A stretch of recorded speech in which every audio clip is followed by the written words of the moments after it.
Assalamualaikum warahmatullahi wabarakatuh. Izin memperkenalkan diri, nama saya Gusti Ayu dengan NPM 19110003. Di sini saya akan menjelaskan tentang dewasa lansia. Dewasa lansia menurut Harlock yaitu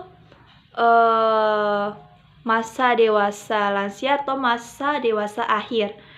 Kisaran berumur dengan 60-70 tahun atau hingga akhir kehidupan dari seseorang tersebut.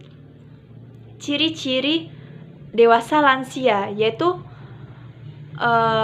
perkembangan masa pengetahuan.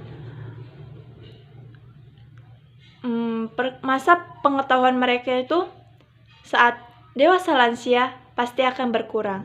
Kedua, ada penyesuaian diri dari keluarga.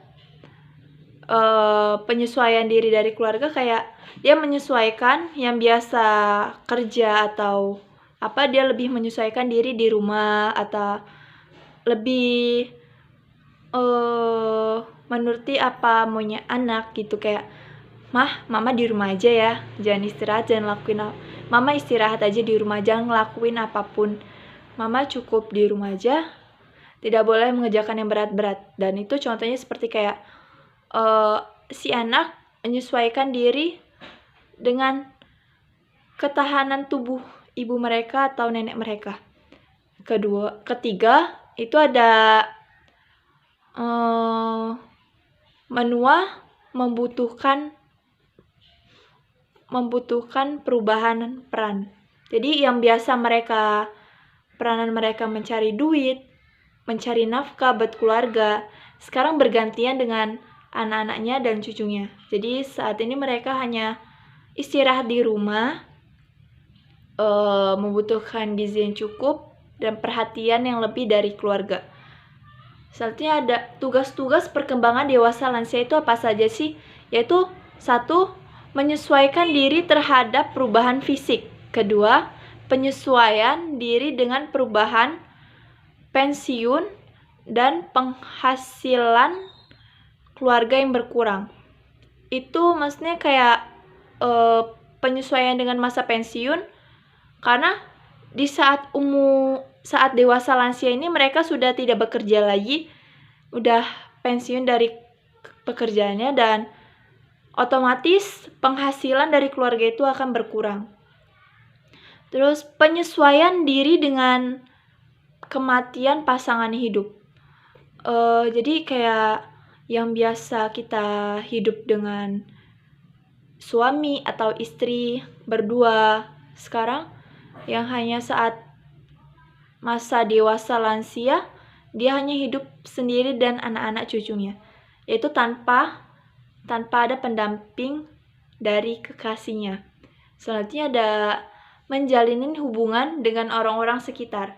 Kayak dewasa lansia itu karena dia lebih sering di rumah, jadi hubungan mereka dengan orang-orang sekitar itu lebih dekat atau memperhatikan gitu. Selanjutnya ada kondisi fisik dewasa lansia. Seperti kita ketahui, dewasa lansia itu kondisi fisiknya biasa yang nenek atau orang-orang di sekitar kita itu seperti kayak daya ingat mereka, memori mereka sudah berkurang, indera penglihatan atau matanya sudah rabun, pendengaran sudah berkurang, terus indera peraba sudah berkurang juga, daerah kesendian itu juga kayak ada gangguan-gangguan karena mungkin udah umurnya udah lebih tua dari kita, yaitu sampai 60-70 tahun, sekitaran segitu. Terus perubahan pada kesehatan. Perubahan pada kesehatan dewasa lansia itu mulai berturun, mungkin kayak mulai timbulnya penyakit, kayak penyakit bawaan seperti kayak darah tinggi, stroke, terus asam urat dan lain-lain. Itu adalah perubahan dari kesehatan dewasa lansia. Selanjutnya ada kondisi pekerjaan. Jadi kondisi pekerjaan itu menyesuaikan kondisi fisik pekerjaannya itu kayak yaitu menyesuaikan dengan batas dan kemampuan. Jadi kondisi pekerjaan mereka itu kayak tidak seperti orang biasanya. Jadi mereka lebih menyesuaikan lah dengan apa yang bisa mereka kerjakan dan kemampuan yang mereka jalankan. Selanjutnya ada kondisi sosial. Kondisi sosial biasanya sih kayak dewasa lansia itu lebih cenderung di dalam rumah ya. Jadi mereka kehidupan sosialnya itu lebih kondisi sosialnya itu berkurang. Jadi mereka kayak lebih mendekatkan diri atau cenderung kepada keluarganya sendiri atau membutuhkan perhatian lebih dari saudara, anak, cucu, dan keluarganya yang lain. Selanjutnya ada kondisi religius. Kondisi religius pada dewasa lansia itu biasanya lebih kuat iman. Karena mengapa? Karena di akhir ujung hayat mereka melakukan kebaikan-kebaikan atau menjalankan syariat yang Allah ajarkan. Yaitu seperti mereka sering sholat tepat waktu, walaupun fisik mereka tidak memungkinkan untuk jalan ke kamar mandi. Mereka biasanya tayamum dengan sholat itu mengambil wudhu dengan cara tayamum. Jadi sholat tepat waktu, bahkan mereka menjalankan sholat kayak wajibnya aja mereka sudah dilakukan. Dan mereka menjalankan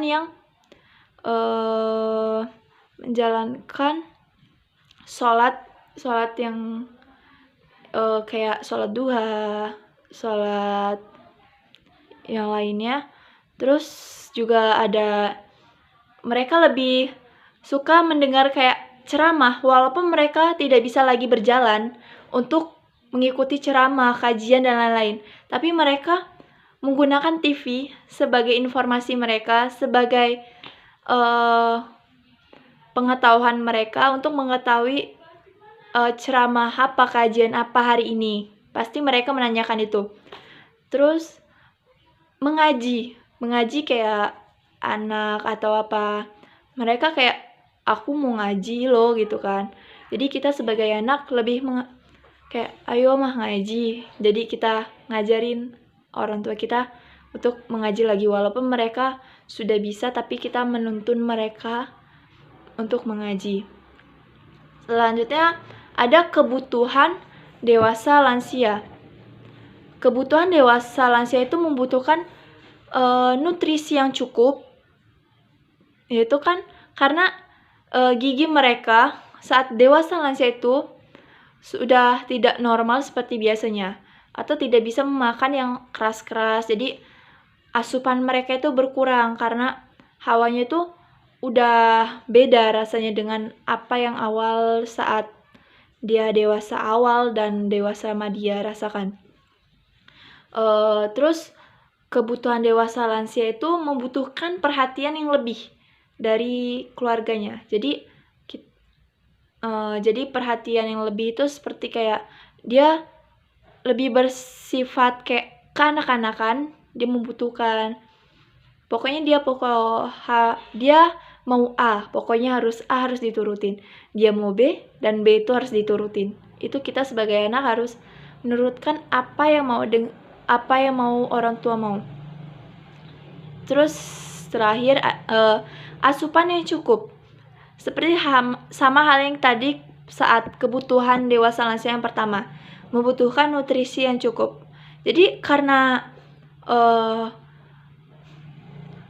gigi mereka sudah